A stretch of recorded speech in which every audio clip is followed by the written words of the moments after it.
Hello Aries, Sun, Moon, Rising and Venus signs, kamusta kayo? Sana po'y nasa mabuti kayong kalagayan.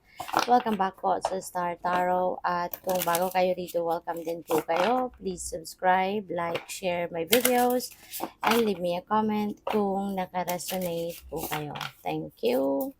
So, first card ni Aries, we have inspiration. Ayan, so napakaganda, 'di ba? Kasi you will be inspired sa ngayon and parang ano kayo ngayon, walang makakapigil kung ano man yung naisip ninyong gawin, kung ano yung sa tingin ninyo best time na to para gawin mo to, talagang gagawin mo 'yan, no?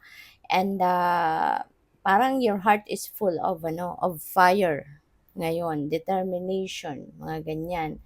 Kaya kung ano man itong iniisip mo, whatever this is na gusto mong matupad, talagang you are going to do anything and everything in your power at this time para ito ay matupad, no? So, ano kayo ngayon? Punong-puno ng fire ang puso ninyo.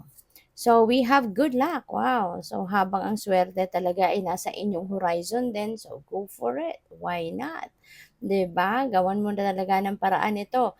Kung ano man itong iniisip mo, ano man itong gusto mong simulan para ma-achieve mo na, gawin mo na habang ang swerte ay nasa inyong horizon.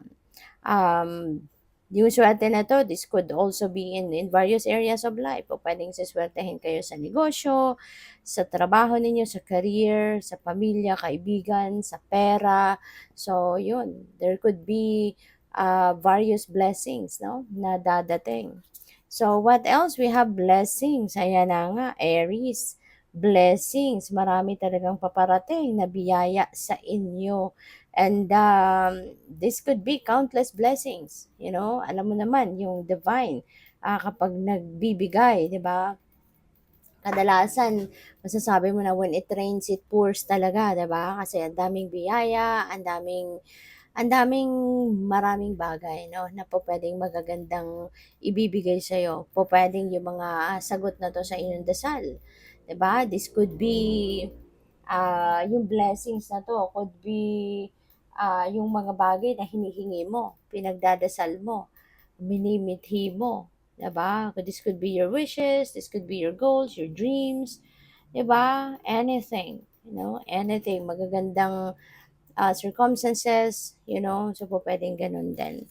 So we have home. Wow. So baka ang hinahangad, pinagdadasal ninyo na po pwedeng ibigay sa'yo, baka humihingi kayo ng means, 'di ba? Para na makapagpatayo kayo ng sarili ninyong bahay or maaaring you're asking for means para na magkaroon ka na, no? Magkaroon ka na ng sarili mong tahanan or maybe you are praying for a happy life, a happy family life, mga ganyan. So, yun.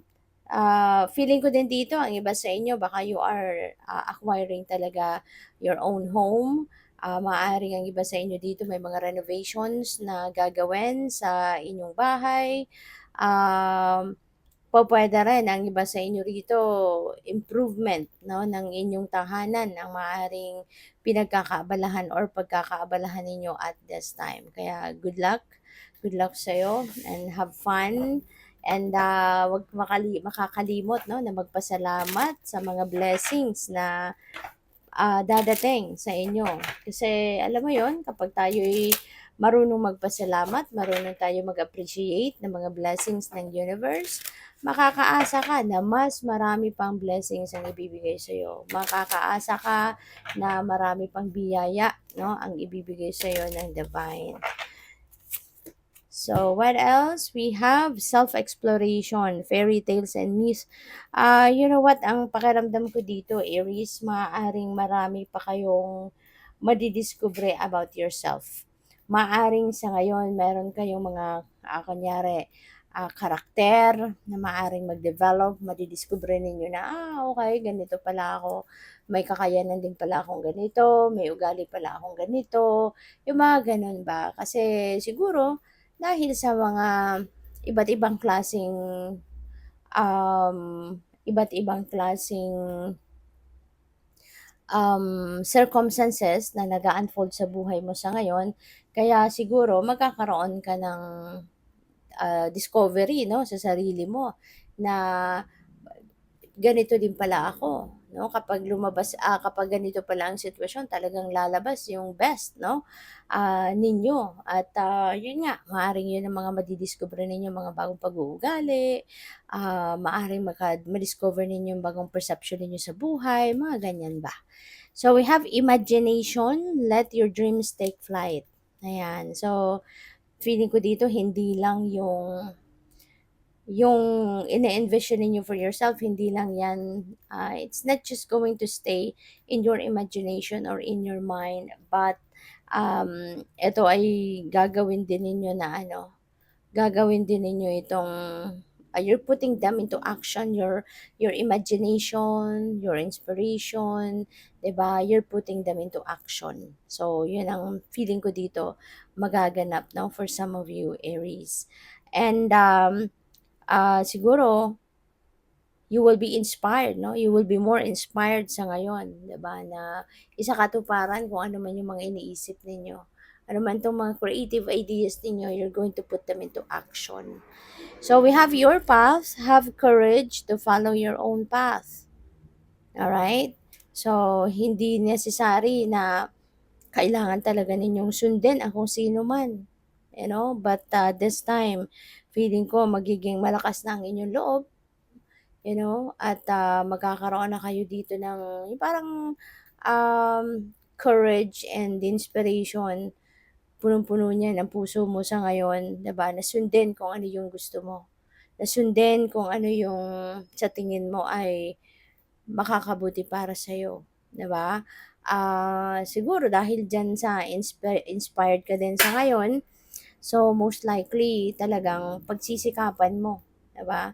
Pagsisikapan mo sa ngayon na mapunta ka sa path wherein sa tingin mo dun ka mag-enjoy, 'di ba? You're going to be authentic to yourself. Sa ngayon, hindi ka na yung people pleaser, 'di ba? Kasi baka ang iba sa inyo in the past, may pagka people pleaser kayo na mas inuuna ninyo kung ano yung makakapagpasaya sa ibang tao, 'di ba? Mas pinipili mong pasayahin muna yung ibang tao at tsaka ka na, yung gano'n, 'no? So ngayon parang feeling ko you are going to be more focused on yourself, yung parang ipa-prioritize mo muna ngayon yung sarili mong kaligayahan. We have trust, all is as it should be. That's really beautiful.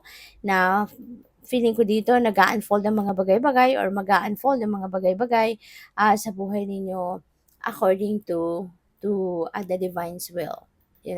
Parang nangyayari ngayon or kung ano ang mangyayari sa buhay mo, that is according to the divine plan. 'Di ba? So that's really beautiful. So good luck. Thank you for watching. Love and light. Namaste.